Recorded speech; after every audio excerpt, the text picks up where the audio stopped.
Merci à toutes et à tous d'être là en cette quasi-veille de fête. Cette dernière leçon sera divisée en deux parties. Dans la première partie, je reprendrai et je continuerai un peu ce que j'avais fait dans la leçon 2 sur les croyances concernant les inégalités, les croyances politiques, on va dire. Et dans la deuxième partie, on s'intéressera à la religion et à ses relations avec l'innovation. Pour faire un petit retour en arrière express,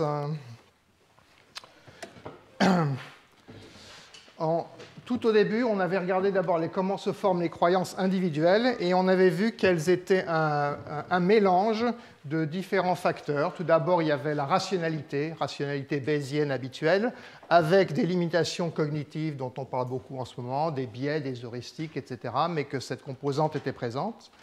On s'était intéressé de façon plus précise à ce que les psychologues appellent les croyances motivées ou les croyances désirées, c'est-à-dire les croyances qui répondent à certains besoins, conscients ou inconscients.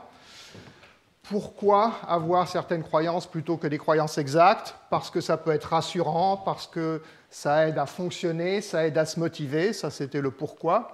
Et comment est-ce qu'on arrive à maintenir ou à développer ces croyances? Par des sortes de manipulations de l'attention, de la mémoire, de l'interprétation, et on avait vu ça aussi du point de vue théorique et empirique.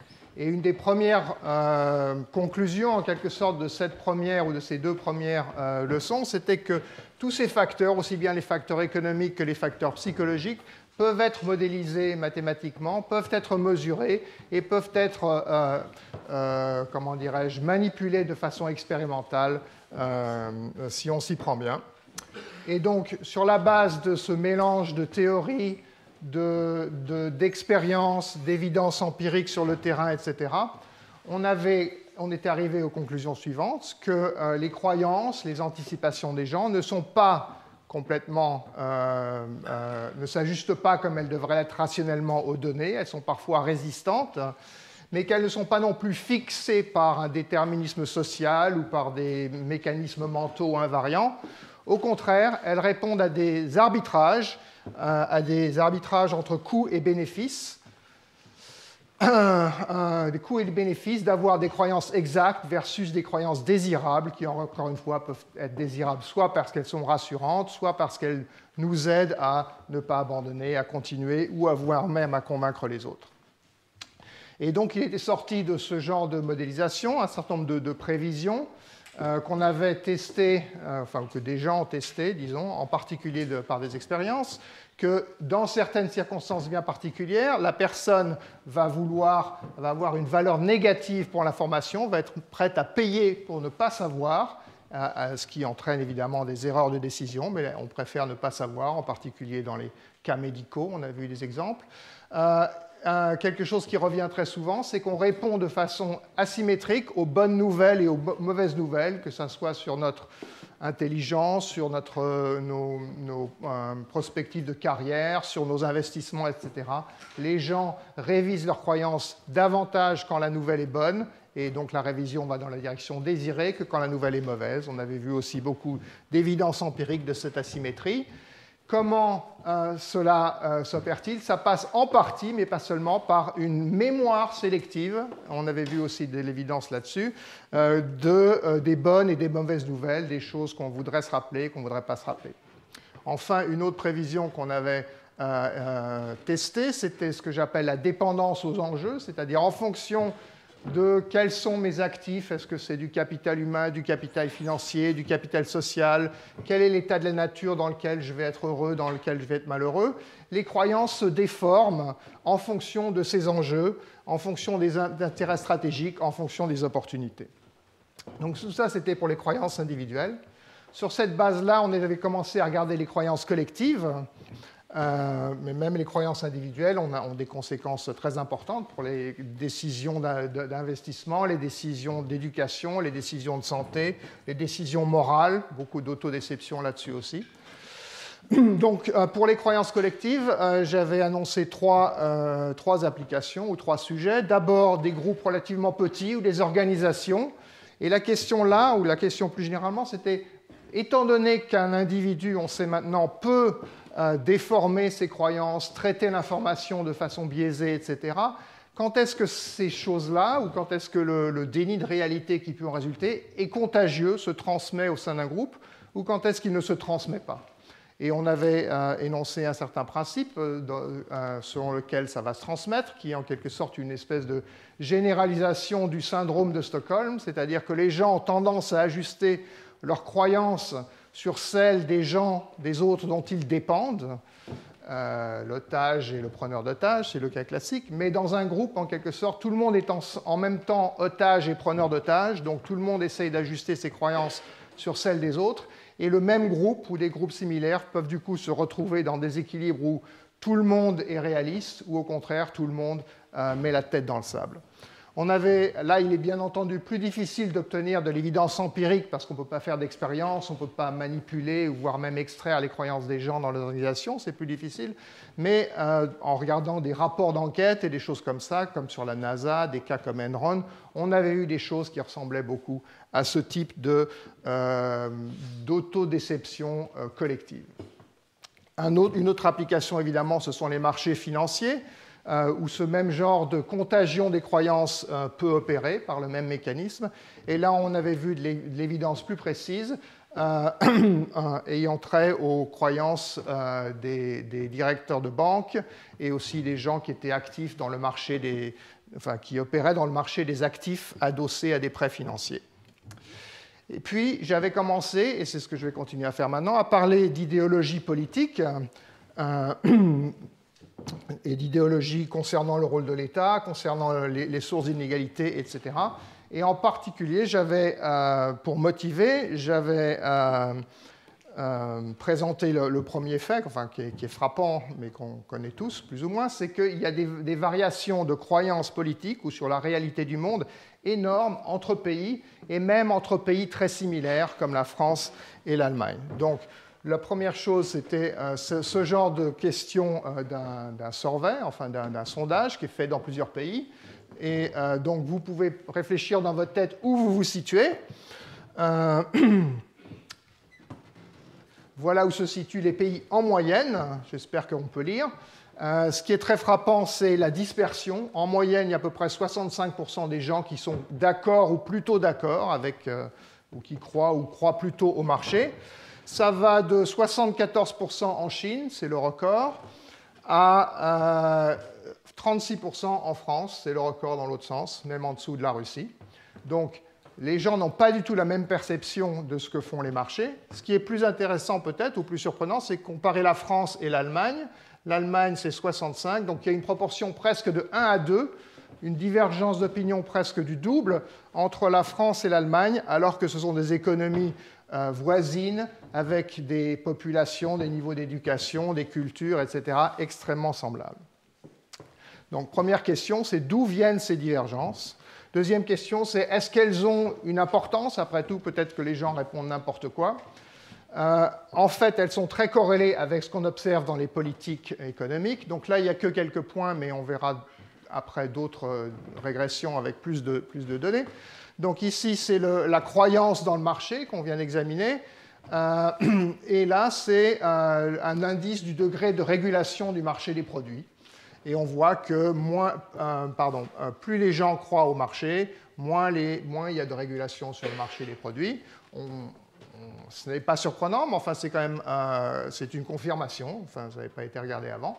De même pour le marché du travail, on voit que plus les gens d'un pays à l'autre croient que le marché est en général une bonne chose, moins il y a de régulation du marché du travail. Donc, la question, c'est la question suivante, c'est est-ce que ce sont ces croyances qui se traduisent par le vote, en particulier, dans des politiques différentes, ou est-ce qu'il se pourrait que les politiques différentes ou les institutions différentes auxquelles on est confronté, auxquelles on doit s'adapter, influent sur les croyances des gens par différents mécanismes. Donc c'était l'idée que j'avais commencé à développer la dernière fois, de ce feedback, de cette interaction mutuelle entre les croyances sociales et les institutions formelles. Alors ça peut être le degré de redistribution, ça peut être le système scolaire, ça peut être la religion, comme on verra tout à l'heure. et avec une citation de cet historien économique qui évoque l'idée que, donc maintenant on sait modéliser, que les constructions mentales collectives d'une société rationalisent, c'est-à-dire s'adaptent aux institutions et permettent à ces institutions de persister, qui du coup vont permettre à ces croyances de persister. Bon, on peut écrire un modèle de ce type-là pour expliquer en quelque sorte des divergences de croyances d'un pays à l'autre, Allemagne, France, etc., avec une population qui croit dans le marché, en gros, en moyenne, et une population qui croit dans l'État, comme encore une fois des équilibres multiples, où si tout le monde croit dans l'État, ben, il va y avoir un gros État, il va y avoir des impôts élevés, etc. Il va falloir que je vive avec ça. Et donc, on a tendance à rationaliser que ça ne devrait pas être une trop mauvaise chose. Et inversement, si on est très dépendant du marché, on va rationaliser le fait que le marché, ben, c'est pas si mal que ça. Je ne vais pas montrer cette application-là, mais je vais en montrer une autre qui a lieu qui se rapporte aux croyances et aux politiques sur l'inégalité, qui est quelque chose dont on parle beaucoup aujourd'hui. Donc là, encore une fois, on part de la mesure des croyances, puisque ce sont des croyances sociales, en particulier au niveau d'un pays ou même des individus. On ne peut faire que leur demander, en général. Parfois, on peut faire un peu mieux. Donc là, encore une fois, on va vers ce World Values Survey, cette espèce de panel qui est fait tous les 5 ans, enfin de sondage qui est fait tous les 5 ans dans 90 pays, avec plus de 1000 personnes dans chaque pays. Ça couvre à peu près 90% de la population du monde, ces pays-là. Et on s'intéresse maintenant à des questions sur pourquoi pensez-vous qu'il y a des riches et des pauvres et, in fine, qu'est-ce qu'on doit faire à ce sujet-là. D'accord ? Et la question, ou les variantes de questions qui s'avèrent être cruciales, c'est les attributions que les gens font sur le rôle de l'effort versus le rôle de la chance. La chance au sens général, incluant en particulier la chance de la naissance. Donc, on demande encore une fois aux gens de 1 à 10, êtes-vous d'accord, très d'accord, pas du tout d'accord avec ces énoncés. À long terme, travailler dur, ça améliore la vie, ou au contraire, ce n'est pas ça qui compte. Pourquoi y a-t-il des pauvres ?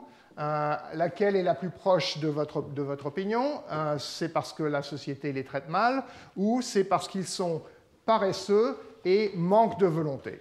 Et ce manque de volonté, en quelque sorte, nous met la puce à l'oreille, parce que c'était une des raisons qu'on avait vues au niveau individuel, ou la difficulté à se motiver, pour laquelle on pouvait vouloir avoir des croyances un peu trop optimistes. Et de même, est-ce que les pauvres ont une chance de s'en tirer, ou très peu de chances de s'en tirer? Okay. Les réponses à ces questions-là sont très corrélées. Celle sur laquelle un peu tout le monde se fixe, c'est celle de l'effort versus la chance. Donc je vais insister un peu plus sur celle-là, mais les autres sont très corrélées. Par exemple, encore une fois, différence frappante, non validée par la réalité. Quand on demande aux gens est-ce qu'ils sont d'accord sur le fait que les pauvres sont pauvres parce qu'ils sont paresseux et manquent de volonté, en Europe, en moyenne, le degré d'accord avec cet énoncé est de 30%. Aux États-Unis, c'est de 60%. Donc plus du double des gens attribuent la pauvreté à un manque de volonté. Alors que si on va après voir dans les données, et des gens l'ont fait, les pauvres aux États-Unis ne travaillent pas moins, travaillent même plutôt plus que les pauvres en Europe. Donc on a des divergences de croyances qui s'écartent de façon massive de la réalité. Encore une fois, ces croyances sont fortement corrélées avec les politiques, les politiques là, de redistribution. Donc ici, on a mis la croyance dans la chance, donc c'est l'inverse de la croyance dans l'effort, en gros. Et ici, on a mis la fraction des dépenses dans le PIB des dépenses sociales, assurance, chômage, santé, etc. Et on voit, encore une fois, ce n'est pas surprenant qualitativement, mais c'est frappant quantitativement, qu'il y a une très forte corrélation, au moins, entre les croyances dans la chance, ou l'inverse de la croyance en l'effort, et le degré de redistribution. D'où la même question qu'avant. Quelle est la causalité? Est-ce que la causalité va peut-être dans les deux sens? Comment peut-on expliquer ce genre de choses? Bien entendu, tout ça, c'est au niveau de pays, donc c'est très agrégé. Mais maintenant, si on met la loupe sur un pays particulier, on trouve encore une fois que la réponse à ce genre de questions est prédéterminante dans les attitudes des gens quant à la redistribution. Donc, voilà par exemple une étude qui a été faite aux États-Unis, donc c'est le même genre de questions. Et on demande aussi aux gens, est-ce que vous pensez qu'il faut taxer plus les riches et redistribuer vers les pauvres, etc. Et donc il y a un degré de support ou de soutien pour des politiques redistributives qu'on essaye d'expliquer statistiquement en fonction de différentes variantes. Là, ce n'est plus du pays, mais de l'individu. Okay, et il y a beaucoup d'individus dans cet échantillon. Donc, bien entendu, on va mettre le revenu, l'éducation, la race, le masculin, féminin, famille, pas famille, rural, pas rural. Là, on a plein de contrôles qu'on peut mettre et qui expliquent en partie est-ce qu'une personne est pour plus ou moins de redistribution. Mais celle qui a un effet, on va dire, massif, c'est la réponse à cette question. Pensez-vous que les gens sont pauvres parce qu'ils ne font pas assez d'efforts ou au contraire parce qu'ils n'ont pas eu de chance ? Donc, comment est-ce qu'on peut quantifier ça ? La probabilité de dire qu'on est pour plus de redistribution, l'effet de la réponse à cette question-là est le double de l'effet de passer d'être blanc à noir, de l'effet de passer d'être homme à femme. Donc, les femmes sont pour plus de redistribution que les hommes, les minorités pour plus que les blancs aux États-Unis. C'est prévisible, mais ce qui compte en quelque sorte 2 fois plus, c'est la réponse à cette question-là. Et ça a un effet plus important que le fait de passer d'un revenu familial de 10 000 $, qui est une grande pauvreté, à 150 000 $, qui est, c'est pas le 1%, mais disons, ça doit être le 5%.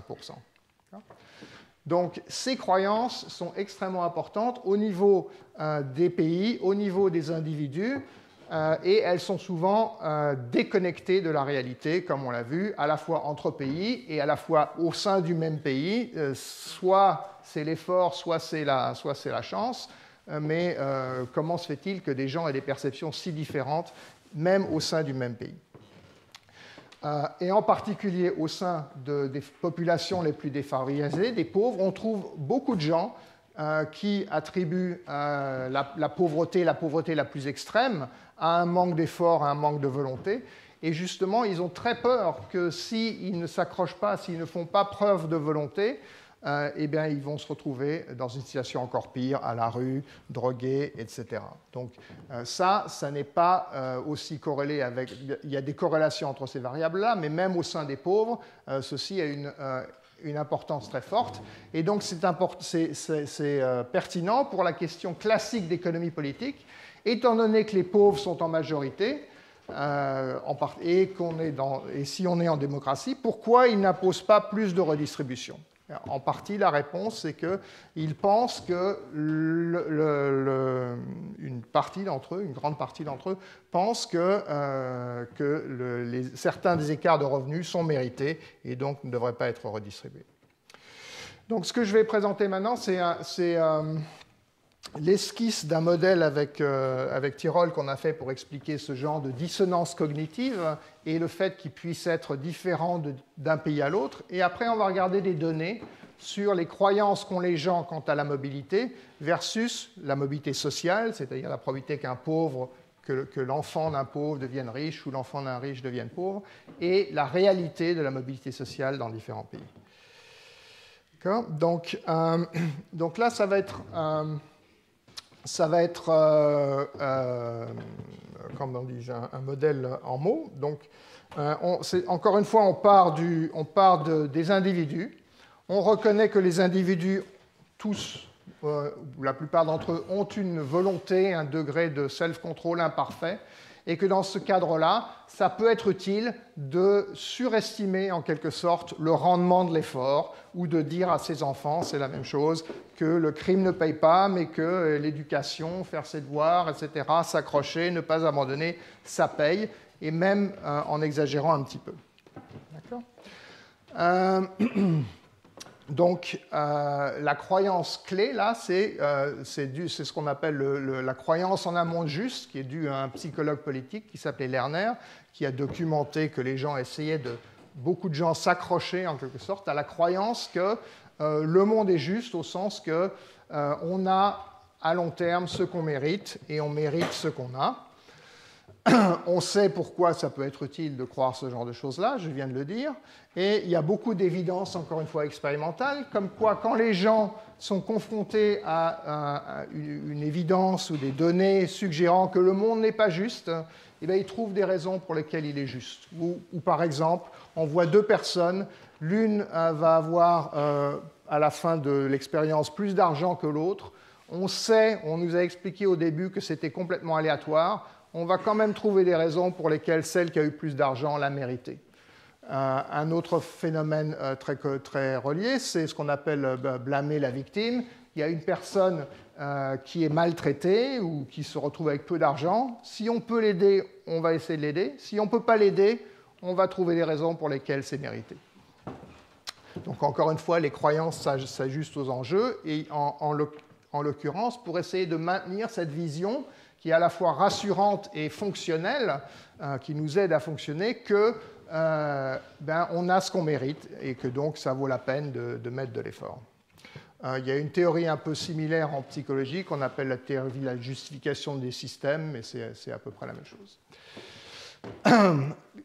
Donc ça, il y a des expériences qui le montrent. Si on lit la littérature ethnographique des sociologues qui vont et qui interviewent les pauvres, en particulier les pauvres qui travaillent, pas les gens qui sont à la rue, etc., mais les pauvres qui travaillent, on trouve énormément de dissonance cognitive, d'essayer de réconcilier le fait que moi je travaille dur et j'y arrive pas, il y en a qui sont riches. Il doit quand même y avoir une raison pour laquelle ils sont riches et pour laquelle ils méritent ce qu'ils ont, etc. Et si je travaille plus, j'y arriverai, ou mes enfants y arriveront. Et surtout, si je travaille moins, je vais me retrouver comme ces pauvres qui sont encore dans une situation encore pire que moi. Et dans ces interviews, ce qui ressort, c'est à la fois cette dissonance cognitive, cette rationalisation de l'inégalité, et le rôle attribué à la volonté ou au manque de volonté.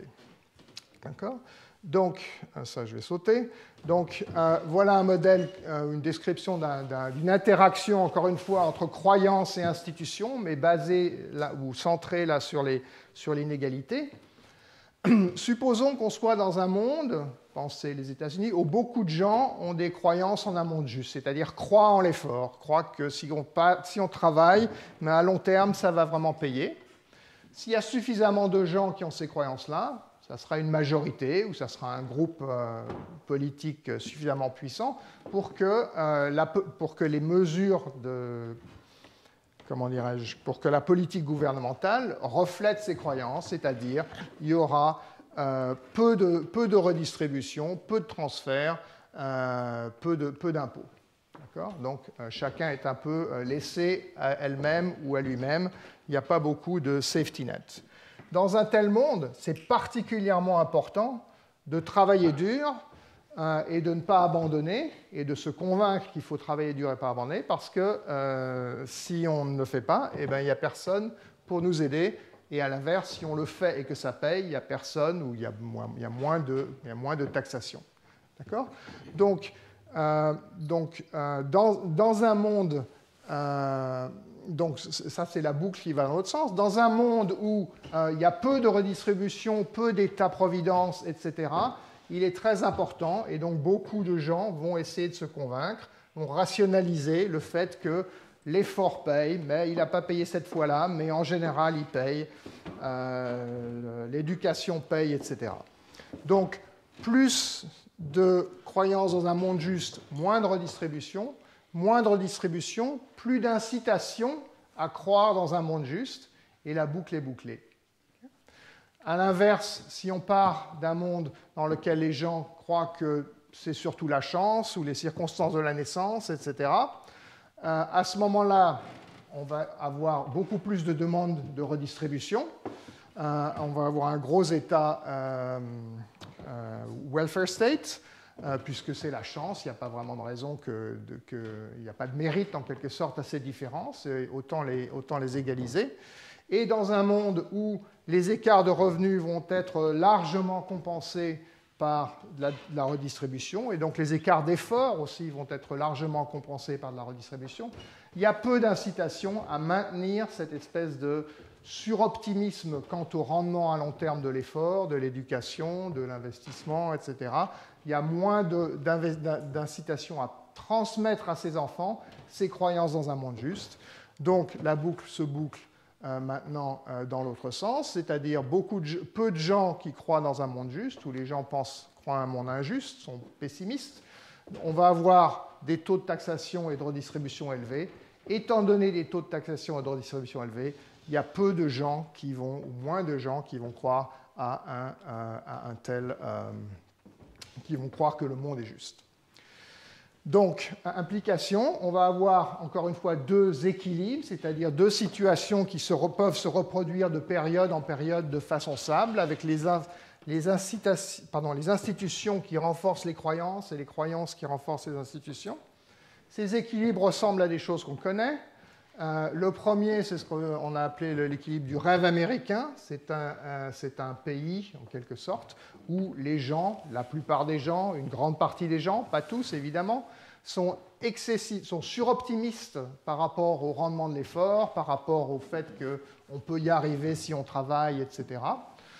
Ça va avec des politiques de redistribution faibles, des taux d'impôt faibles, etc. Et un autre équilibre qu'on a appelé euro-pessimiste, où beaucoup moins de gens croient en quelque sorte en l'effort, comme on l'a vu exactement sur le diagramme.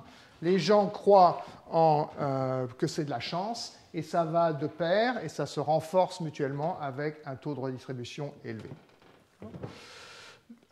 Donc ça ressemble exactement à ce graphique-là, sauf qu'au lieu d'avoir deux équilibres, on peut en avoir plus, mais donc on a des pays on a une espèce de stabilité entre croyances, ici croyances en l'effort et taux de taxation bas, et ici, par exemple, dans les pays scandinaves, croyances en la chance et taux de taxation élevé, et l'un se nourrit de l'autre.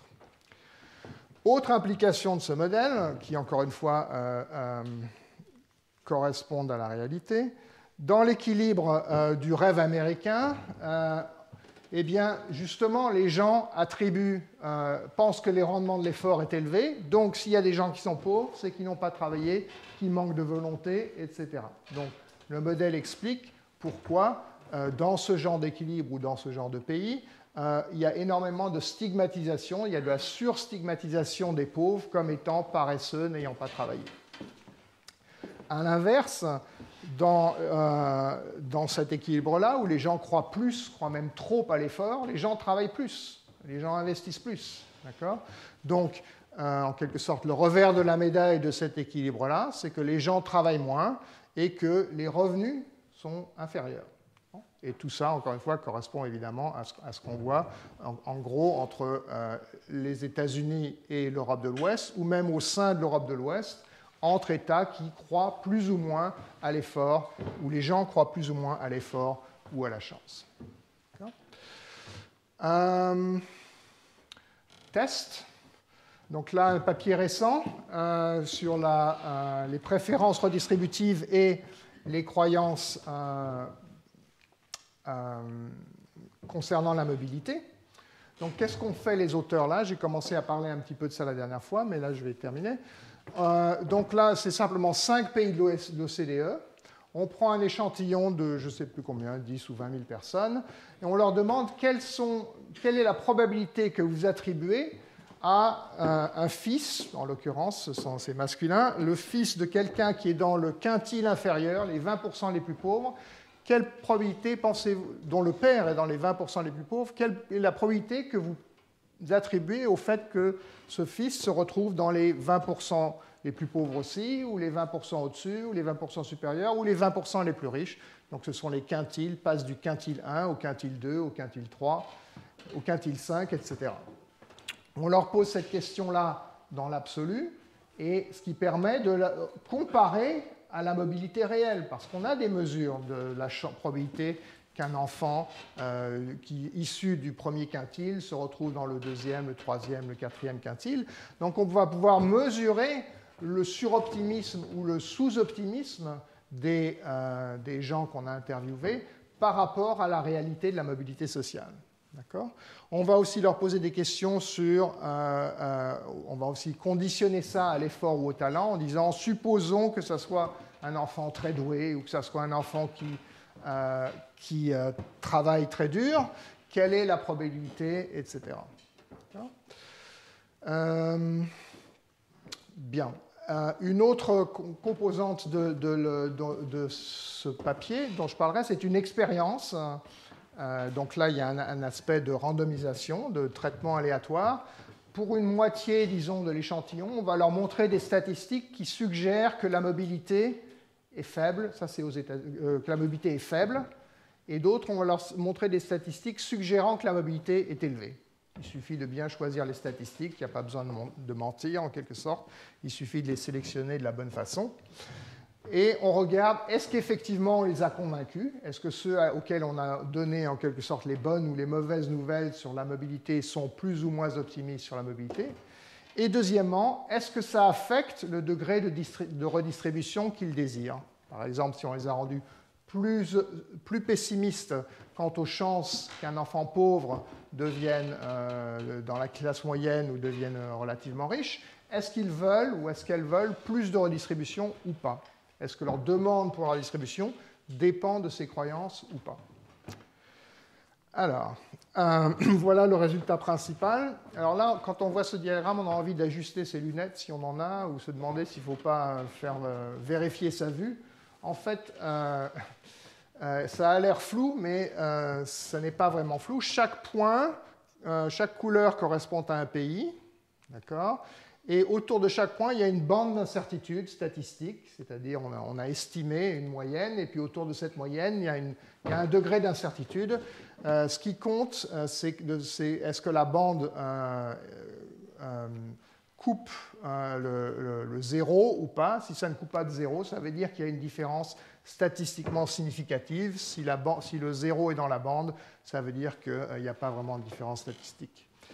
Alors, qu'est-ce qu'on voit là-dessus? Prenons déjà les États-Unis, donc les points bleus. Ah oui, alors donc là, qu'est-ce qu'on a fait? On a regardé les probabilités perçues et les probabilités réelles de passer, de rester dans les 20% inférieurs, de passer aux 40% supérieurs, aux 40 à 60%, ou de passer dans les 20% supérieurs. On a pris la différence entre les deux. Ça donne une mesure d'optimisme ou de pessimisme des croyances des gens quant à la mobilité sociale relativement à la réalité de la mobilité sociale. Okay. Qu'est-ce qu'on voit? Eh bien, on voit avec le bleu qu'aux États-Unis, les gens sont effectivement suroptimistes par rapport à la mobilité sociale, c'est-à-dire qu'ils pensent en particulier que quelqu'un issu des 20% a des chances beaucoup plus élevées qu'il ne les a en réalité de passer dans les 40 à 60% et surtout de passer dans les 20% supérieurs. Donc un degré de, j'ai envie de dire dissonance cognitive, je ne sais pas, mais en tout cas un degré d'inadéquation à la réalité très important. Et en Europe, c'est l'inverse, c'est-à-dire que la plupart des pays européens sont de l'autre côté. Bon, c'est moins marqué, mais en particulier pour ce qui est de la probabilité de passer des 20% inférieurs aux 20% supérieurs, on voit que la plupart des pays sont à gauche, c'est-à-dire que les gens sous-estiment la probabilité réelle en quelque sorte de la version européenne du rêve américain, si je puis dire, c'est-à-dire de s'extraire de la pauvreté. D'accord ? Donc là, on a les 5 pays. Ce qu'on peut faire pour se rapprocher encore un peu du modèle théorique que j'avais, où il y avait dans le cas simple, il n'y avait que 2 cas, États-Unis versus Europe de l'Est. On peut mettre tous les pays d'Europe de l'Est ensemble. Voilà ce que ça donne. Donc là, les États-Unis, je ne sais pas pourquoi, mais sont passés en rouge. Et ce qu'on voit, c'est qu'ils sont en général suroptimistes et que l'Europe de l'Ouest, donc les 4 pays, sont en général sous-optimistes, mais de moins, en quelque sorte. La différence avec la réalité est plus importante aux États-Unis. D'accord ? Donc, la conclusion principale, oublions ce qui est au-dessus, c'est très en ligne avec ce que prédisait le modèle théorique, c'est-à-dire que les Américains pays avec peu de redistribution, beaucoup de stigmas sur les pauvres, etc., sont très suroptimistes, sont largement suroptimistes quant à la mobilité sociale vers le haut. Les Européens, pays où les gens sont beaucoup plus cyniques, croient beaucoup plus en la chance, moins en l'effort, et où il y a un welfare state beaucoup plus important, sous-estiment à l'inverse la mobilité vers le haut. Donc ça suggère que ces théories, en quelque sorte, comportementales de l'économie politique ont une validité probable. L'autre conclusion de cette étude est la suivante, je vais juste la mentionner verbalement. Quand on montre aux gens des statistiques qui les incitent à croire ou à vrai ou à juste titre ou pas, qui les incitent à croire que la mobilité est faible ou qu'elle est élevée, en général, ils les croient. Mais qu'est-ce que ça donne sur leur... Ah, là, on dirait qu'il y a un morceau qui a été coupé. Ce qu'on voit, c'est que quand c'est quelqu'un qui s'est identifié initialement comme étant de gauche, entre guillemets, quand on les convainc que la mobilité est plus faible que ce qu'ils croyaient, ils demandent plus de redistribution, ce qui paraît normal.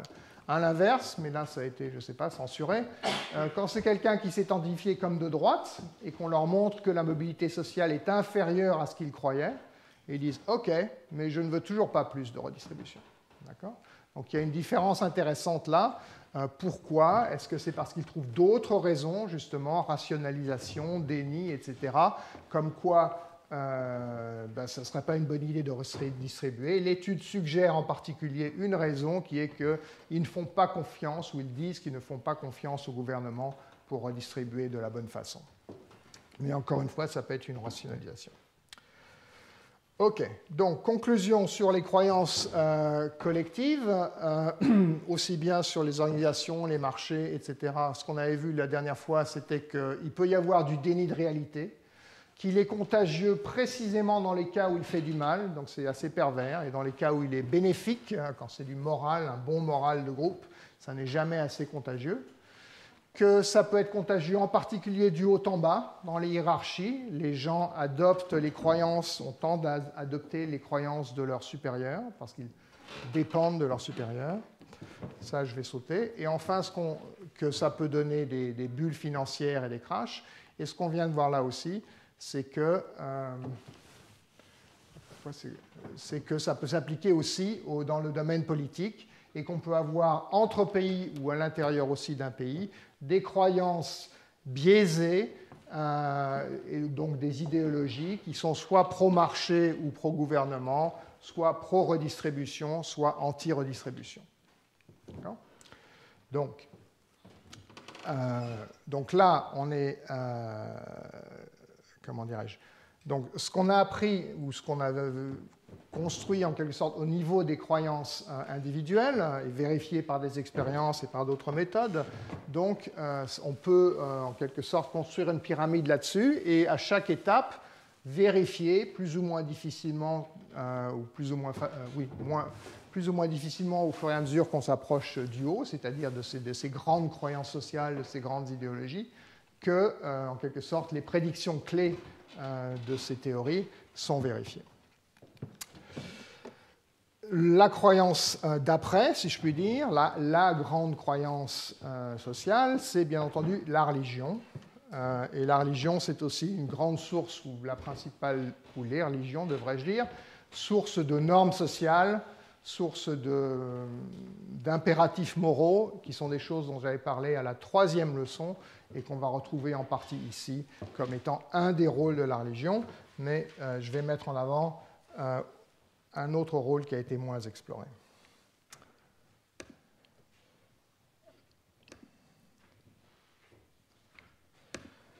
Voilà. Donc là, ce sont des travaux qui ne sont plus avec Jean Tirole, mais avec deux auteurs italiens.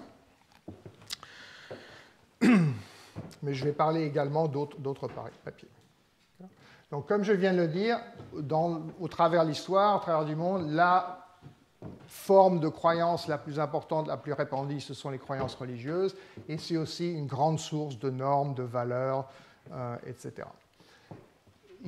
du coup, ça se relie inévitablement à l'économie par des tas de mécanismes, des tas d'effets.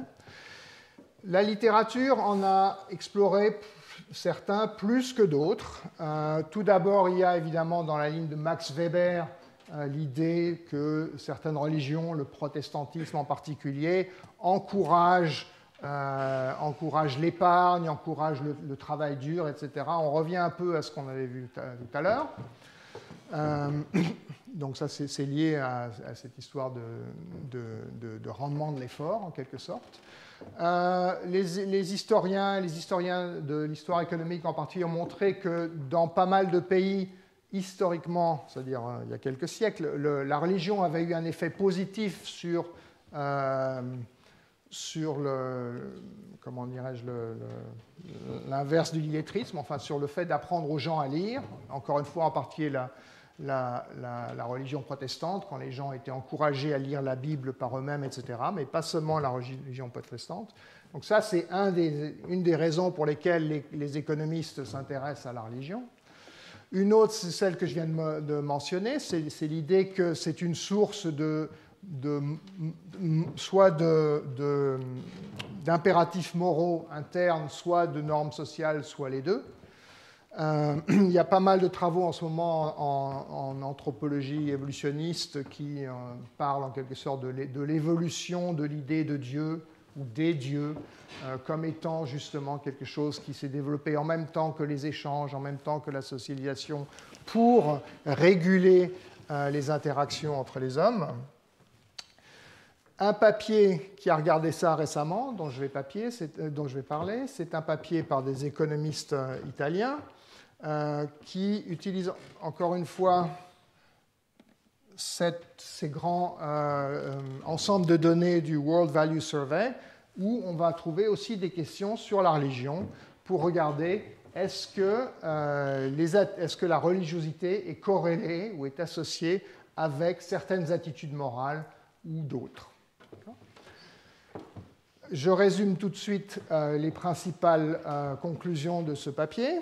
Ce qu'il trouve, c'est que les gens qui sont plus religieux, je vais vous montrer quelles sont les mesures de religiosité, les gens qui se déclarent comme étant religieux sont aussi, déclarent en tout cas à faire plus confiance aux autres, ils ont plus confiance dans les autres en général. La question traditionnelle ici du survey, c'est en général, est-ce qu'on peut faire confiance aux autres ou est-ce qu'à l'inverse, on n'est jamais assez méfiant.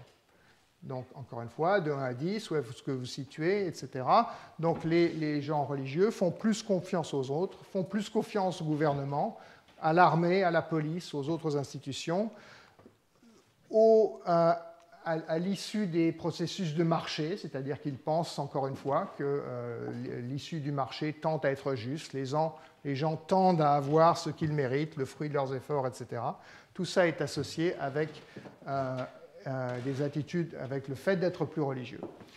En même temps que de faire plus confiance aux gens, ils ont l'air, en tout cas, ou se déclarent comme méritant plus de confiance. Ils se déclarent plus réticents à enfreindre la loi, à tricher, à accepter un pot de vin, à frauder sur leurs impôts, etc. On verra tout à l'heure exactement les catégories. Donc ça, en quelque sorte, sont les bonnes nouvelles, si je puis dire, qui suggèrent qu'effectivement, la religiosité, pour un certain nombre de personnes, ou en moyenne, est associée à des attitudes prosociales, à des normes qui vont faciliter l'échange, le développement d'institutions, le développement de relations de long terme, etc. À l'inverse, il y a aussi une mauvaise nouvelle, c'est que les gens, encore une fois, plus religieux, qui s'identifient comme plus religieux dans cet ensemble de données, sont plus biaisés envers les autres groupes ethniques et ont des attitudes plus défavorables, ce n'est pas très surprenant, mais c'est confirmé, envers le fait que les femmes travaillent. Il y a des différences entre religions, mais dont je ne parlerai pas. Donc, quelles sont les questions? Comment est-ce qu'on mesure la religiosité des gens? On leur demande, êtes-vous une personne religieuse, oui ou non? Si vous répondez oui, on vous demande de quelle est votre dénomination, et là, il y en a près de 100. Est-ce que vous êtes religieux maintenant, activement? Est-ce que vous avez été élevé dans la religion? Et puis après, il y a des questions vraiment sur les croyances. Quelle est l'importance de Dieu dans votre vie? Croyez-vous en Dieu? Il y a des questions non pas sur ce que vous croyez, mais ce que vous faites. À quelle fréquence allez-vous à des offices religieux? Et puis d'autres encore plus précises. Enfin, celles sur lesquelles les gens se focalisent en général, ce sont celles-là. Encore une fois, elles donnent en général des résultats assez semblables. Donc là, je ne sais pas si vous pourrez le voir parce que c'est assez petit, mais donc je vais vous expliquer. Donc ça, c'est le résultat. Donc on explique encore une fois statistiquement les attitudes ou la confiance en les autres ou la confiance dans le gouvernement en fonction de différentes variables, dont la religiosité. Donc là, c'est trust people, faites-vous confiance aux gens en général. On sait sur vous, qu'est-ce qu'on sait sur vous? On sait si vous êtes homme ou femme, l'âge, l'éducation, la classe sociale, le revenu, l'état de santé, et puis des choses sur la religion. On sait aussi où vous habitez, à la ville, à la campagne, etc. Athée, éducation religieuse, religieux en ce moment, religieux activement. Et donc là, sans vraiment regarder les chiffres, ce qu'il faut voir, c'est qu'il y a plein de petites étoiles sur ces lignes-là. Là où il y a des étoiles, ça veut dire que c'est statistiquement significatif. Ça veut dire qu'il y a une corrélation significative entre ces variables de religion et la confiance dans les autres, tout en contrôlant ou en égalisant toutes ces autres variables. Et on trouve à peu près la même chose pour, ici, voyons, confiance dans le gouvernement, confiance dans la police, confiance dans l'armée, et à l'inverse, intolérance envers les autres races, intolérance envers les immigrants sont aussi positivement associés à ces attitudes religieuses, comme je l'ai dit. Après, envers le système légal, confiance dans le système légal, faites-vous confiance à la justice de votre pays, etc. On compare en quelque sorte deux personnes qui ont le même sexe, le même âge, la même éducation, la même classe sociale, le même revenu, etc. L'une élevée religieusement ou religieuse d'une autre façon et l'autre pas. On trouve typiquement que les personnes religieuses font plus confiance aux institutions comme le système légal. Et à l'inverse, est-ce qu'il est acceptable de prendre, enfin de recevoir des subsides gouvernementaux comme pour la maladie, pour le chômage, etc., auxquels vous n'avez pas droit? Eh bien là, les gens qui sont religieux, typiquement, ou bien est-ce qu'il est justifié de tricher sur ses impôts? Est-ce qu'il est justifié d'acheter un objet dont vous savez qu'il est volé? Est-ce qu'il est justifié de recevoir un pot de vin? Ça varie d'une colonne à l'autre, mais en général, encore une fois, on voit qu'ici, on a des signes positifs, et là, on a des signes négatifs avec des étoiles, c'est-à-dire que les personnes se déclarant comme religieuses, enfin, les personnes religieuses, disent en tout cas que c'est moins acceptable de faire ces mauvaises choses. D'accord ? Pareil pour le marché ou pour l'épargne, il faut encourager l'épargne. Le travail dur améliore la vie. On revient toujours à cette question, fortement associée avec la religiosité. Donc les gens plus religieux croient que l'effort paye davantage que les gens moins religieux. La richesse peut croître pour tout le monde, autre forme de croyance en un monde juste, encore une fois fortement associée avec le niveau de religiosité. Donc, au vu de tout ça, les auteurs de l'étude concluent qu'en moyenne, évidemment avec des différences entre pays, entre religions, etc., la religion, ou la religiosité, devrait-on dire, est favorable au développement d'attitudes ou de représentations mentales qui elles-mêmes, en quelque sorte, aident à la croissance économique, le développement des marchés, des institutions, etc., une société qui fonctionne bien. Donc, ça, c'était un peu la conclusion sur les bénéfices, en quelque sorte, potentiels de la religion du point de vue de l'économie qui ressortait de la littérature et en particulier de cette étude-là. Bien sûr, on s'inquiète un peu que tout ça, ce ne sont que des déclarations.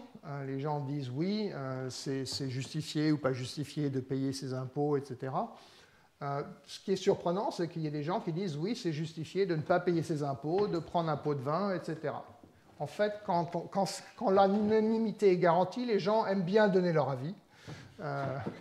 Et donc, on peut avoir une certaine confiance là-dedans, mais il y a aussi d'autres études qui sont basées, par exemple, sur les taux de criminalité ou les taux de choses comme ça, qui tendent à confirmer que ce ne sont pas simplement des paroles, mais que ce sont aussi des vraies attitudes qui se traduisent par des vrais comportements. Quand on fait des régressions du taux de croissance économique sur la religiosité, en général, on ne trouve pas grand-chose. Des fois, c'est positif, des fois, c'est négatif. Ce n'est pas trop étonnant, à mon avis, parce qu'il y a tellement de facteurs, enfin, il y a tellement de chemins par lesquels la religiosité affecte potentiellement l'économie. On a vu l'éducation, le trust, etc. Et on va en voir encore d'autres.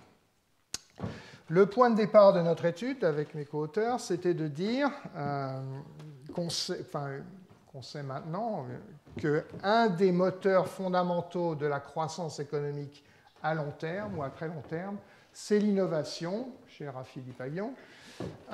Et derrière l'innovation, il y a toujours la science, les recherches fondamentales. D'accord ?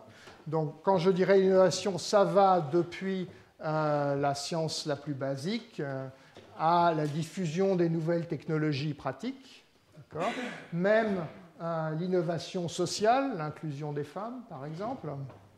Donc, si on veut savoir est-ce que effectivement la religion est associée à des attitudes qui sont favorables ou moins favorables au développement économique, mais effectivement, il faut se préoccuper de sa relation avec les comportements moraux ou avec les normes sociales, mais il faut aussi se préoccuper de sa relation avec l'innovation, les attitudes envers l'innovation et les attitudes envers la science.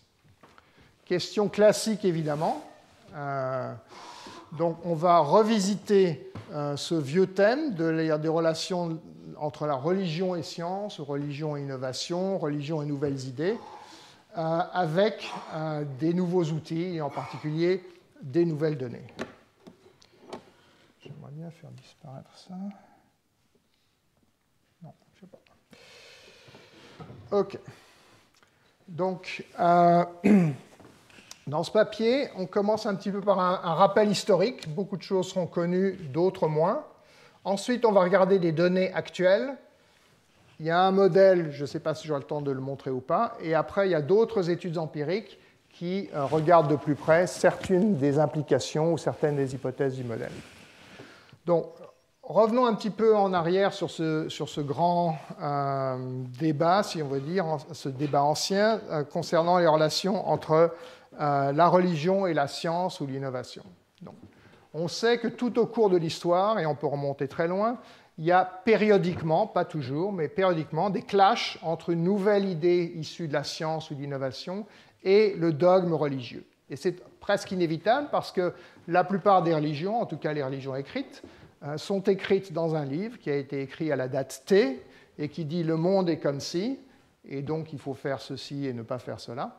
Et tandis que la définition de la science, c'est pratiquement de montrer que ce qu'on croyait savoir était faux, de réfuter les théories existantes, et donc il y a forcément des conflits. Ce qui est intéressant, c'est que quand ça se passe, qui est-ce qui décide ? Eh bien souvent, c'est le pouvoir politique. Et selon que le pouvoir politique est plus ou moins du côté séculaire ou plus ou moins du côté croyant ou religieux, des intérêts religieux, il va pencher d'un côté ou de l'autre. Quelques exemples de ce que je vais appeler, et de ce qu'on appelle dans le modèle, en réponse à une innovation qui, en quelque sorte, menace la religion ou menace les croyances des gens, on peut soit la bloquer, essayer de la bloquer, ou soit on peut essayer de rendre les croyances compatibles avec le nouveau savoir. Premier exemple, les traités d'Aristote. Donc Aristote avait écrit des traités de logique, des traités de rhétorique, etc., qui étaient connus depuis l'Antiquité et qui faisaient partie du cursus de l'Église chrétienne, de l'Église catholique, qui étaient enseignés dans les séminaires, etc. Pas de problème. Au XIIe siècle, on a retrouvé certains de ces autres traités qui avaient été perdus. Alors, ce n'est pas comme dans le film Le nom de la rose, où c'était un traité sur le rire, ça c'est de la fiction. La réalité, c'est qu'on a retrouvé ces traités sur ce qu'on appelle la philosophie naturelle, c'est-à-dire, en gros, les sciences de la nature. Leur titre, c'était la physique sur l'âme, sur la génération et la corruption, c'est-à-dire la naissance et la mort, métaphysique, météorologie, sur les cieux et les astres. Donc là, clairement, c'est plus de la rhétorique, c'est plus de la logique, c'est le monde et voilà comment marche le monde, et c'était perçu comme étant en conflit radical avec ce que disait la Bible à l'époque. Du coup, blocage, ces écrits ont été déclarés comme hérétiques et leur lecture et leur diffusion a été bannie sous peine d'excommunication pendant près de 100 ans. Vers la fin, ça s'est beaucoup relâché, mais au début, c'était assez dur et assez violent. Bien. Donc, on a une croyance, on a une nouvelle source, une nouvelle découverte, ou redécouverte ici en l'occurrence, qui n'est pas compatible avec. Le pouvoir en place est pratiquement indissociable du pouvoir religieux. Qu'est-ce qu'il fait? Il bloque.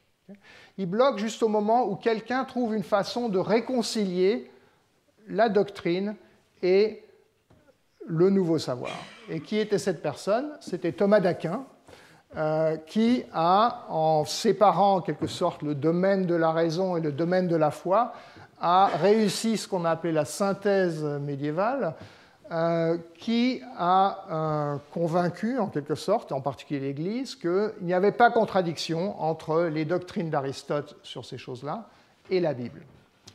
Donc, du coup, ces doctrines aristotéliciennes sur les sciences de la nature, on va dire, ont été incorporées dans le cursus et sont devenues le nouveau dogme de l'Église qu'on enseignait à tout le monde.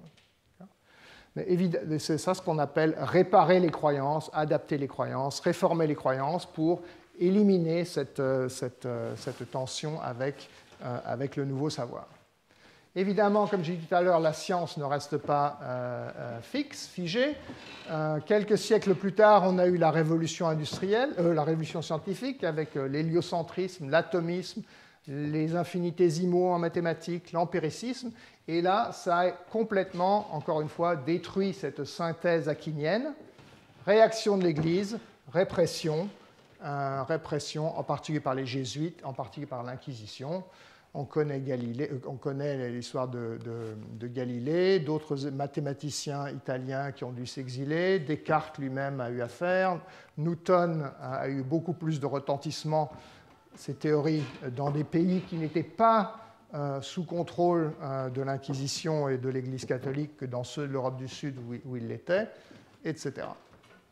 In fine, bien entendu, tout ça a été accepté par l'Église. Les croyances ont été réparées, ont été réformées pour être compatibles avec ce nouveau savoir.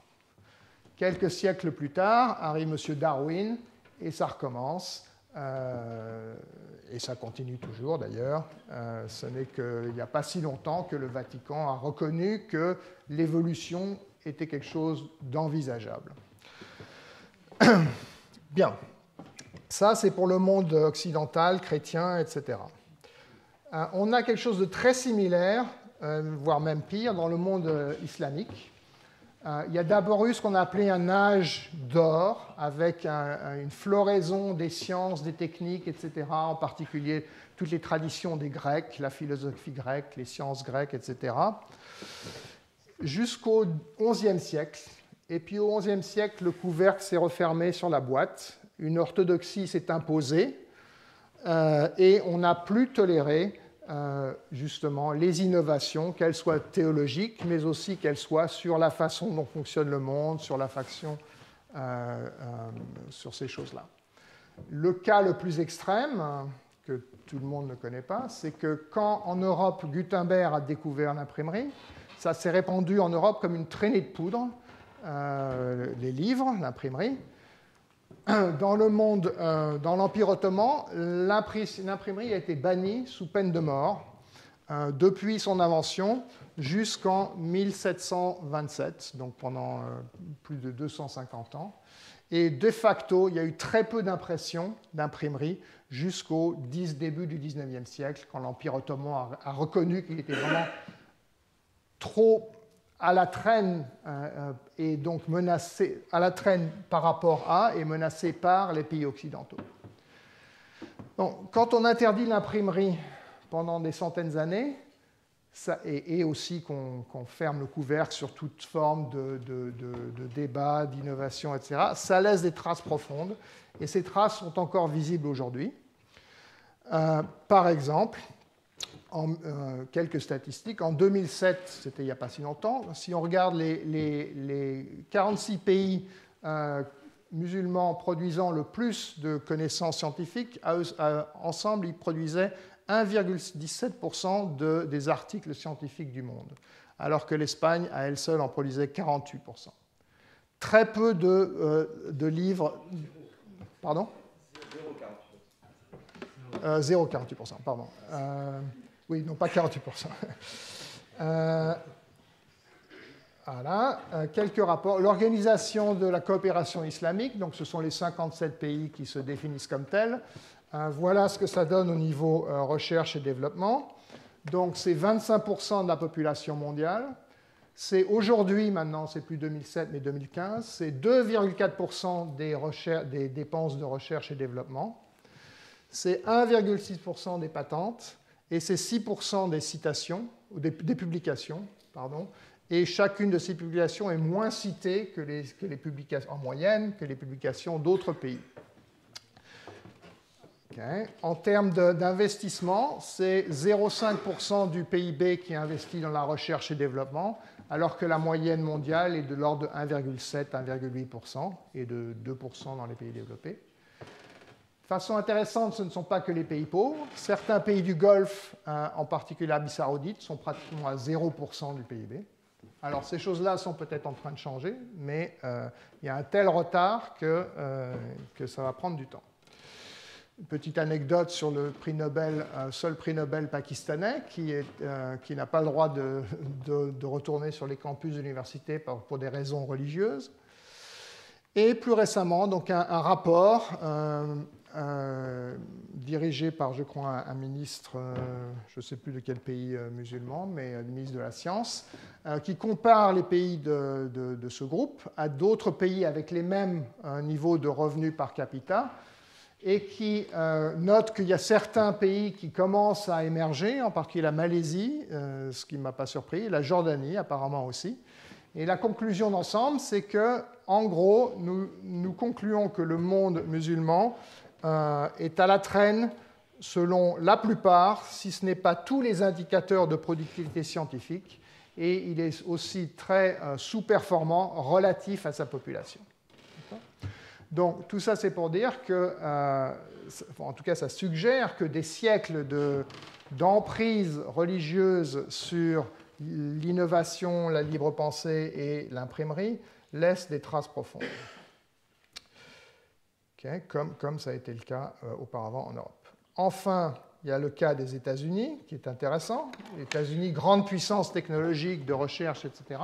Mais c'est aussi un endroit où ces questions sur l'évolution, les origines de la Terre, etc., font encore débat, en particulier dans certains États, où des raisons religieuses amènent à interdire certains types de recherches. Aujourd'hui, c'est des recherches sur le réchauffement climatique. Donc on s'intéressera aussi aux États-Unis. Bien.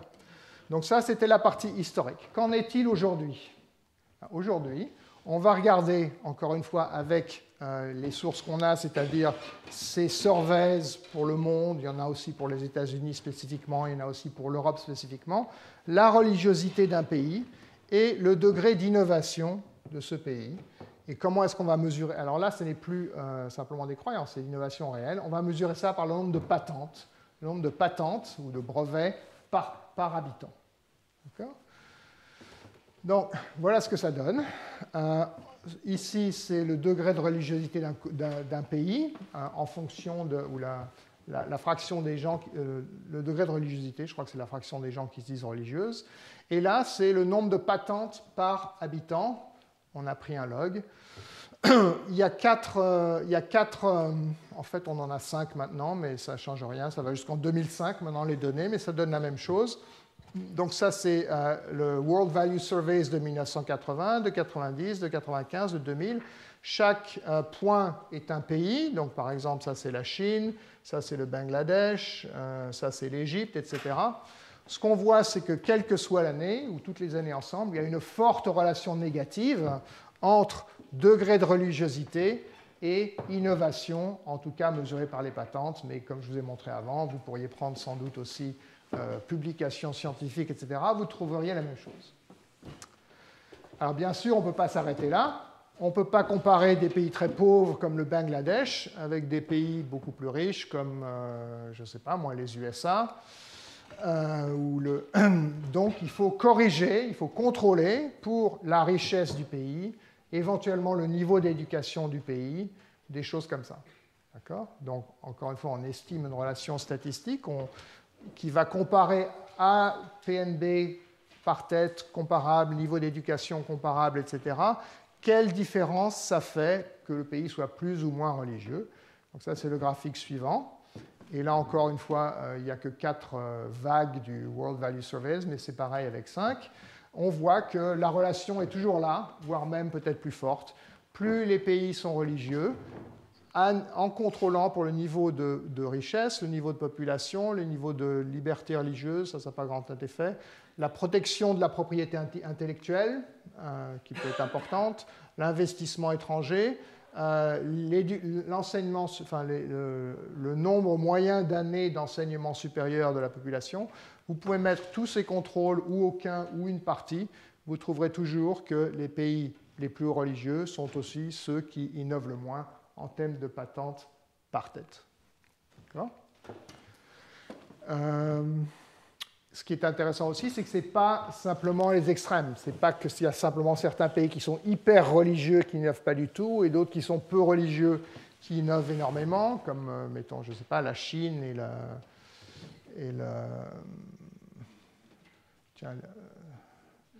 l'Iran, ou même l'Italie n'est pas terrible, là. C'est tout au travers de la distribution. Bien. On peut mettre une autre mesure de religiosité. Là, c'est la croyance en Dieu. Les résultats sont les mêmes, soit les résultats bruts. Là, vous voyez que la fraction de croyance en Dieu là, s'approche de 1 pour pas mal de pays. Soit les résultats corrigés des variations de richesse, de population, etc. La relation est toujours là. Je ne veux pas regarder de cas particuliers. Là, c'est ce qui compte, c'est vraiment la relation d'ensemble. OK. Quid des États-Unis? Alors, les États-Unis, comme je l'ai dit, c'est un cas intéressant. Je ne sais pas si vous avez entendu parler du député, Representative Paul Brown, qui est député ou qui était député de Géorgie, donc l'année du Sud. C'est aussi un médecin. Donc, comme c'est un médecin, il s'y connaît en sciences. Et donc, il est célèbre pour une déclaration télévisée qu'il a faite, qui est que tout ce qu'on lui a raconté sur l'évolution, l'embryologie, le Big Bang, tout ça, ce sont des mensonges sortis des profondeurs de l'enfer. Okay? Directement. Pourquoi ces mensonges? Pour l'empêcher, lui et tous les autres gens à qui on a raconté ces choses-là, de comprendre qu'ils ont besoin d'un sauveur, du sauveur. Et comment il le sait? Il est médecin, il sait qu'il y a beaucoup d'évidences scientifiques qu'il a trouvées, lui, en tant que savant, qui montrent que la Terre est très jeune, qu'elle a à peu près 9000 ans, qu'elle a été créée en 6 jours, et c'est ce que dit la Bible. Bon. Est-ce que c'est juste un fou furieux? Peut-être, mais il a été pendant de nombreuses années membre du comité en charge de la science, de l'espace et de la technologie à la Chambre des représentants. Et donc c'est lui et d'autres C'est lui qui votait les budgets de la NASA, etc., de la National Science Foundation, etc. À ce sujet-là, d'ailleurs, la nouvelle administration élue avec 80% de support de ce qu'on appelle les White Evangelicals, qu'est-ce qu'ils ont proposé comme premier budget au Congrès? Un premier budget où il y avait des coupes de l'ordre de 15 à 20% dans tous les budgets scientifiques, le National Institute of Health, la National Science Foundation, la NASA, ça c'est les sciences océaniques et atmosphériques.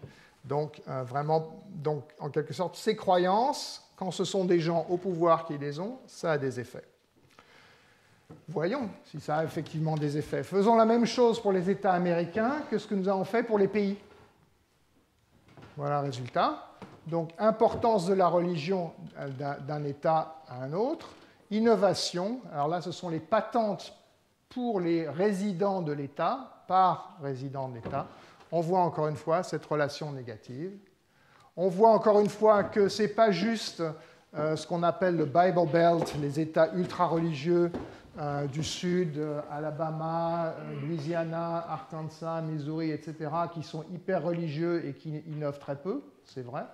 Et les États du Nord-Est, comme Massachusetts, Vermont, New Hampshire, etc., là où il y a des grandes universités qui sont beaucoup moins religieux et qui innovent plus, on peut enlever ces extrêmes, la relation reste tout au long, en quelque sorte, des 50 États, avec bien entendu des choses qui sont un peu loin de la ligne de régression, mais la relation est très robuste, et elle reste robuste si on contrôle du niveau de richesse, ça c'est comme le PNB par capita de chaque État, la population, la fraction qui a au moins a bachelor's degree, c'est-à-dire le premier diplôme universitaire, l'investissement étranger.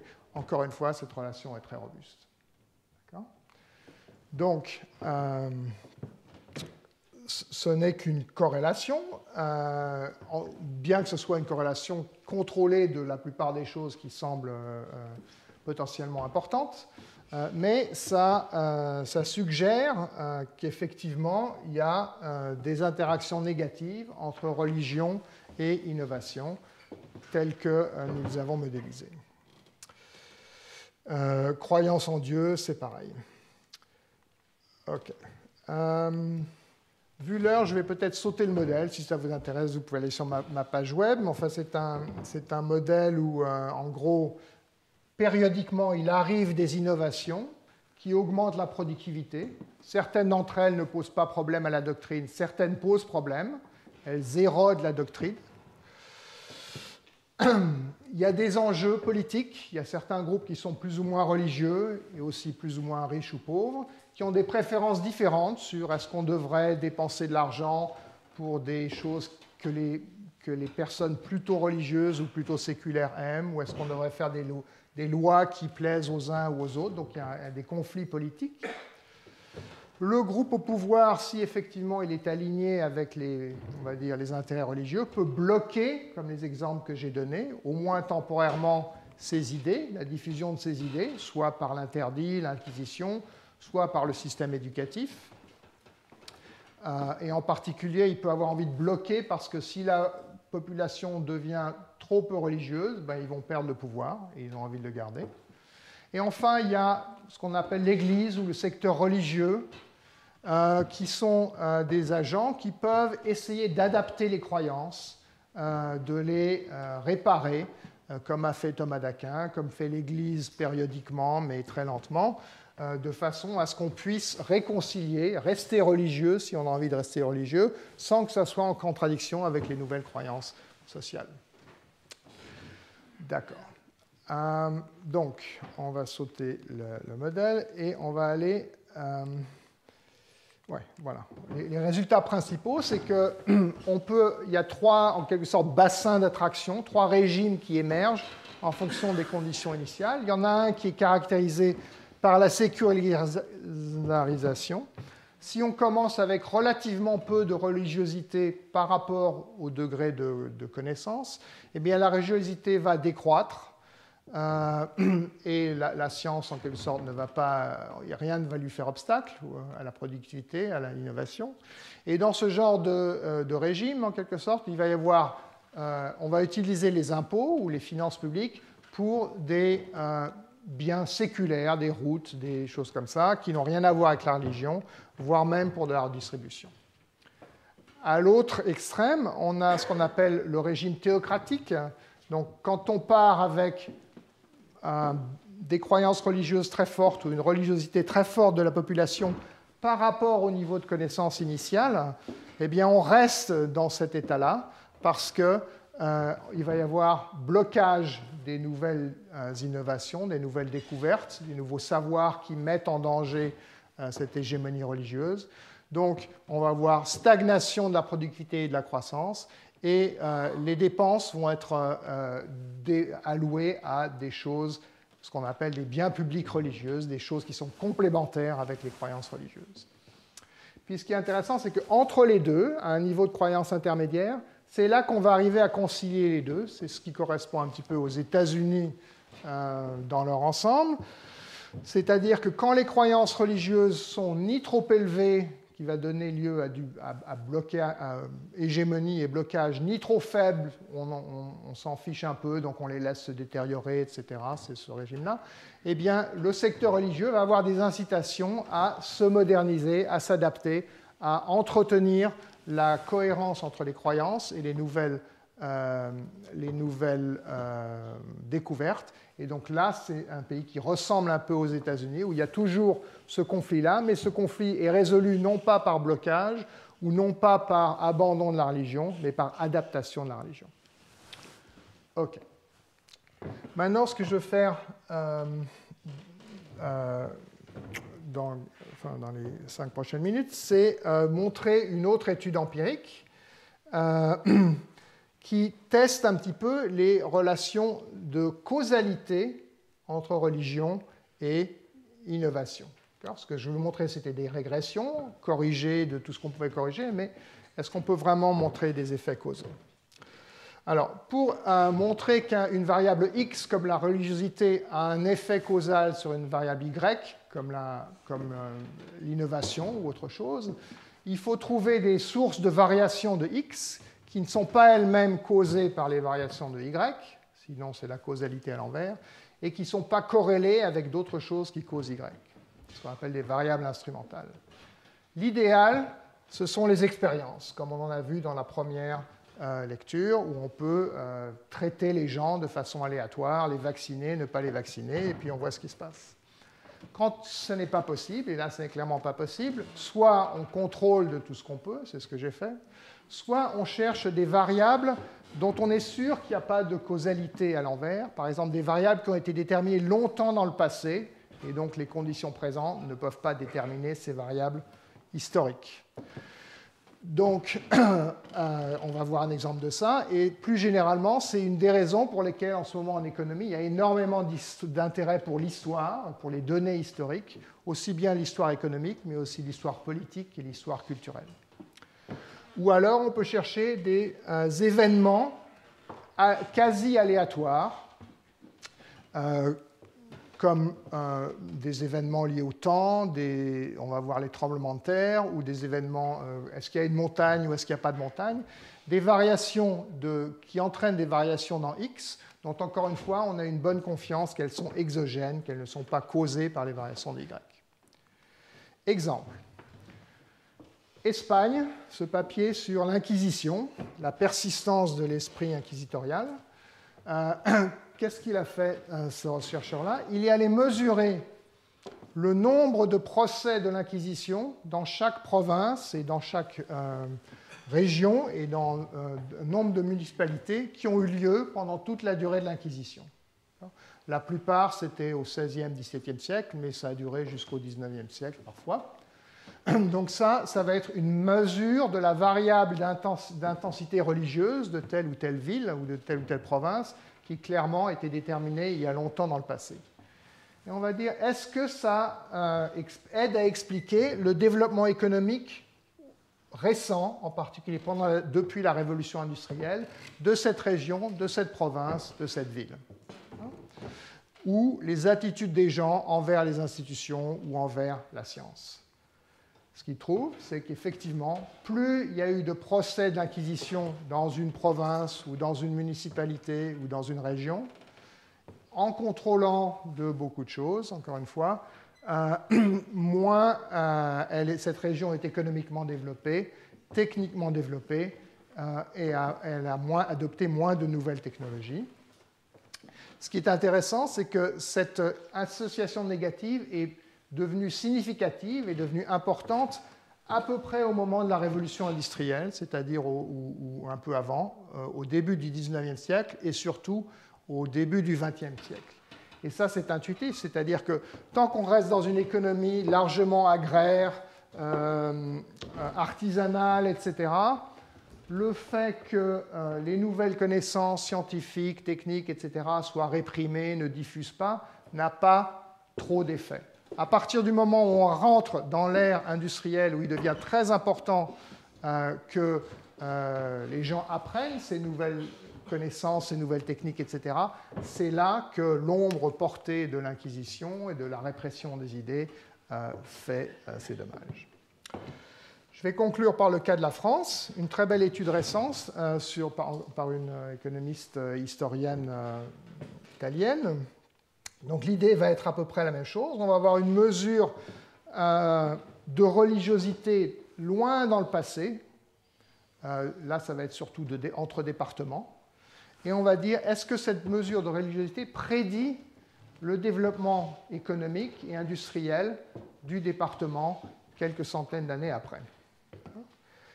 En particulier pendant la révolution industrielle, où, comme je l'ai dit, c'est là qu'il est devenu important d'éduquer les masses à savoir lire, à savoir compter, à savoir même un peu plus, à savoir un peu comment marche le monde, etc. Alors même que ça devenait important, en France, l'Église catholique était, on va dire, tout frein dehors, je ne sais pas si c'est l'expression, enfin, était radicalement contre. À cette époque-là, en particulier sous la Restauration, elle était fortement anti-science, elle était contre l'introduction des techniques mathématiques, techniques et autres dans le curriculum, et elle promouvait un contenu encore plus religieux qu'avant. C'était lié à la Révolution, aux conquêtes de Napoléon en Italie, qui n'avait pas rendu très populaire avec le pape. Mais donc, à partir du XIXe siècle, Rome, et donc l'Église catholique en France, ont adopté une attitude très anti-moderne et anti-science, juste au moment où, un peu avant, enfin même un peu avant, la Révolution industrielle, puisque la Révolution industrielle, c'est 1870. Donc, exemple, il y avait des progrès énormes dans la médecine, mais l'Église s'opposait à la vaccination, et ainsi qu'au contrôle des naissances. Après la Restauration, l'Église a repris le contrôle, dans certains départements plus que d'autres, de l'enseignement primaire. L'étude de la science a été interdite dans les séminaires, où on formait les prêtres et les professeurs religieux. La production de livres religieux a fortement augmenté. Et dans l'école publique ou dans les écoles d'État, il fallait ce qu'on appelait un brevet de capacité, délivré par une école normale. Dans les écoles catholiques, il fallait juste ce qu'on appelait une lettre d'obédience qui pouvait être donnée par n'importe quel ordre religieux. Donc, voilà l'exercice en quelque sorte qu'on va faire. On va regarder quels sont les départements plus ou moins religieux il y a longtemps. Qu'est-ce que ça veut dire il y a longtemps? On va remonter à 1791 et on va regarder quelle était la fraction du clergé dit réfractaire, c'est-à-dire la proportion des prêtres dans un département qui refusaient de prêter allégeance à la nouvelle Constitution et qui, au contraire, réaffirmaient leur loyauté à l'Église. Ça va être ça, une de nos mesures de religiosité historique, on va dire, de tel ou tel département. On peut utiliser d'autres indicateurs, ça donne à peu près la même chose. Et puis on va regarder, est-ce que les départements qui étaient plus ou moins religieux ont eu des expériences différentes en termes de développement économique et industriel avant 1870, c'est-à-dire avant la révolution industrielle. Est-ce que ça faisait une différence d'être un département très religieux ou pas très religieux depuis 1791 jusqu'à l'aube de la révolution industrielle? Réponse, non. Est-ce que ça faisait une différence quand la révolution industrielle est arrivée, c'est-à-dire après 1870? Réponse, comme on va le voir, oui. Donc là encore, la conclusion, enfin le fait, c'est que les départements plus catholiques depuis la Révolution, ont pris du retard, et de plus en plus de retard, à partir du moment où la révolution industrielle, avec ses demandes d'une main-d'œuvre éduquée, relativement rationnelle, etc., est devenue importante, tandis que l'Église freinait des deux fers en sens inverse. Alors voilà à quoi ça ressemble. Ça, ça indique la fraction du clergé réfractaire en 1791. Et vous voyez que c'est très vous voyez deux choses. Là où c'est plus foncé, comme on sait, ils sont plus réfractaires. Une grande persistance. Là, vous voyez la participation aux offices religieux entre 1945 et 1966. Donc c'est pratiquement la même carte. Deuxième chose à noter, c'est que en fait, ce n'est pas spécialement les départements ruraux qui étaient les plus religieux. Il y a des tas de départements ruraux ici dans le centre et dans les montagnes, etc., qui ne sont pas spécialement religieux. Donc ce n'est pas juste une question de rural versus non rural. D'ailleurs, rural versus non rural, à long terme, c'est endogène. Est-ce que ça se développe ou pas? Autre mesure de persistance, on peut regarder combien de gens lisent la Croix en 1893. Encore une fois, c'est bien expliqué par la fraction du clergé réfractaire en 1991. Le nombre de prêtres par habitant, le nombre d'écoles catholiques, etc. Donc, forte persistance de la religiosité. En plus, ce qu'on voit ici, c'est que plus la religiosité initiale était élevée, en 1791, plus les écoles catholiques ont cru pendant la révolution industrielle, entre 1866 et 1901. Donc, c'est devenu encore plus religieux, là où ça l'était déjà. Maintenant, qu'est-ce que ça donne du point de vue innovation et science? Ici, on a le nombre de machines à vapeur par 1000 ou 100 000 habitants. Et ici, on a le nombre de machines industrielles par 100 000 habitants aussi, en 1840 et là en 1901. Donc, ce qu'on voit, c'est qu'on explique assez bien, surtout ici, mais même là,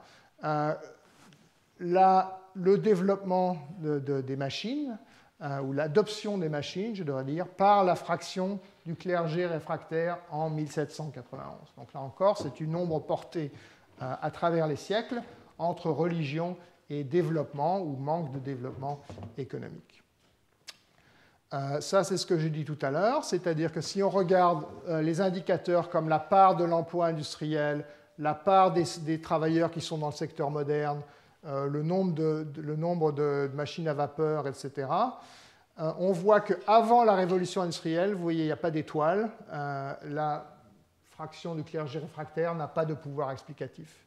Une fois qu'arrive la révolution industrielle, on voit maintenant des signes moins et des étoiles, ce qui veut dire que plus le département était religieux au sens de clergé réfractaire en 1791, moins il avait en 1901 d'emplois industriels, de travailleurs dans le secteur de modène, de machines, etc. Tout ça en contrôlant au niveau du département pour le niveau d'éducation courant. Est-ce que c'est Paris ou pas? Paris est un cas spécial. La population, le nombre d'universités en 1750, etc., le nombre de machines à imprimer, etc. Donc là, on a une bonne présomption de causalité à long terme, à très long terme, entre religiosité, voire même intolérance religieuse, et manque d'innovation. Autre conclusion, ces départements-là avaient donc pendant chaque année de la révolution industrielle, ils avaient moins d'emplois industriels, ils avaient moins de vaccination en 1871, plus de fertilité féminine qui est négativement associée à l'éducation féminine jusqu'en 1901. Voilà. Après, l'auteur va voir de plus près le rôle des écoles catholiques et trouve que, en fait, plus il y avait d'écoles catholiques dans le département, plus elles se sont développées, plus ces indicateurs, tous ceux que j'ai montrés là, étaient mauvais. Donc, une grande partie de cet effet négatif de la religiosité à long terme sur l'innovation passait par l'enseignement. Pas tout, il y a aussi d'autres canaux, mais une bonne partie. Donc, je vais conclure ici. Donc, il y a encore des tas d'autres études qui montrent un peu des choses similaires. Une autre régression que nous avons fait avec mes co-auteurs, c'est de montrer que les pays les plus religieux sont aussi les pays les plus inégalitaires et que les États américains les plus religieux sont aussi les plus inégalitaires. Donc il y a des choses sur lesquelles réfléchir, sur lesquelles nous réfléchissons, sur les liens entre religiosité et inégalité également. Donc voilà, on a exploré, je n'ai pas tout montré, la relation à la fois ancienne et avec des nouvelles entre religion et innovation. Au niveau des patentes, là on fait aussi, mais je ne l'ai pas montré, au niveau des attitudes individuelles, encore une fois, par le World Value Surveys. On a vu que dans les deux cas, c'était négatif. On a trouvé de l'évidence de causalité par les études historiques en particulier, et que ça passe par l'éducation. Donc, le tableau que ça peint un petit peu, si on remet ça ensemble avec ce qu'on avait vu au début sur les comportements vis-à-vis de la loi, tricher sur les impôts, etc., c'est qu'il y a peut-être, comme même beaucoup les économistes, un trade-off des coûts et des bénéfices, en quelque sorte, à la religion comme à beaucoup d'autres choses. C'est bon pour les normes morales, les règles morales, etc., qui sont particulièrement importantes quand les institutions formelles ne sont pas très développées. D'accord ? Ça remplace les normes remplacent les institutions et la religion est un grand fournisseur de normes, si on peut dire. Mais à l'inverse, comme ces normes et ces commandements marchent par des interdits, interdits de faire, mais aussi interdits de penser, interdits de demander, bien souvent, eh bien, l'envers de la médaille, c'est que c'est un frein à l'innovation, un frein donc à cette source majeure de développement économique.